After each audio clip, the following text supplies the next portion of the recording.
Olivia. Oh, Take that's one. the thing I was going to say. Sylvia, you guys be careful with the regular table. Thank you. Okay. Yeah, I forgot to tell you that. All right. Take it over. Hi, my name is Israel. I'm originally from Southport, North Carolina. I'm a writer, a poet, now residing here in Wilmington, North Carolina, and the piece I'm going to give y'all is called Casket Pretty. I was never too much for suit and tie, so I never understood why I should be buried in a wardrobe that wasn't a direct reflection of my daily reflection, because isn't it the point to remember me as I was? So I laced up my Vans today. Blood just doesn't contrast with my Jordans well. Faded pair of jeans, a far cry from the slacks that would constrict my stride, trying to trip me up, getting me closer to death. My favorite black shirt with enough room to let me breathe my last breath without worry of collar and tie constriction. I want to feel peaceful, even after I look at myself in the mirror. Head to toe prepped and ready, I could have sworn I felt the embalming fluid in my veins. I think to myself how my profile is worthy of profiling. See, every day is like a plot to a horror movie where we know the black guy is going to die, but is it suicide because I know the inevitable?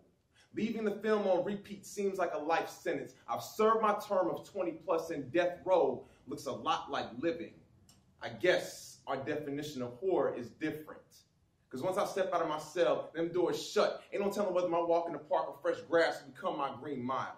Every fast food lunch might be my final choice. So I savor my meal and wash it down with a Sprite. I'd rather drown in the carbon of my soda than the carbon of a bullet. Mm-hmm. I guess obeying your thirst can get confusing at times.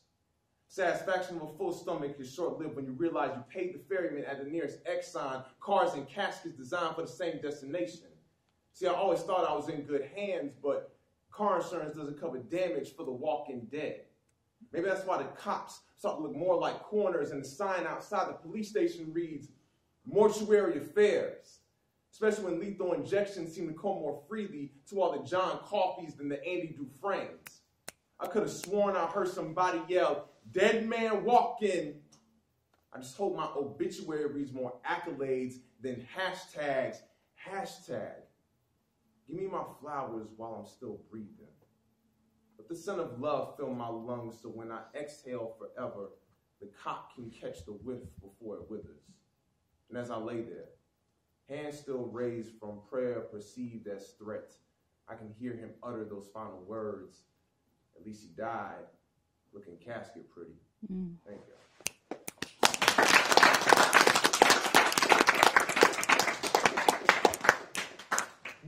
You know what to do? Well, we're here to block you.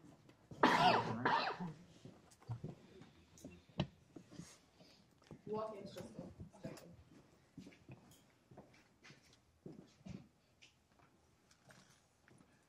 Israel. Yes. Okay. So, how long have you been doing 1 poetry? second. Israel. Yes. Okay. So, how long have you been doing spoken word? I've been doing spoken word and poetry since high school, but performing I've only been doing for 2 years. I actually got my start in the Middle East. Okay, in the Middle East. Mm-hmm. What were you doing in the Middle East? Military. I was stationed over there, and we would have Sundays where we would have an open mic, and it's where I blossomed and kind of flourished and was able to come back home and continue pursuing, the writing path and basically doing poetry. Okay. So, basically, what poet or artist do you compare yourself to?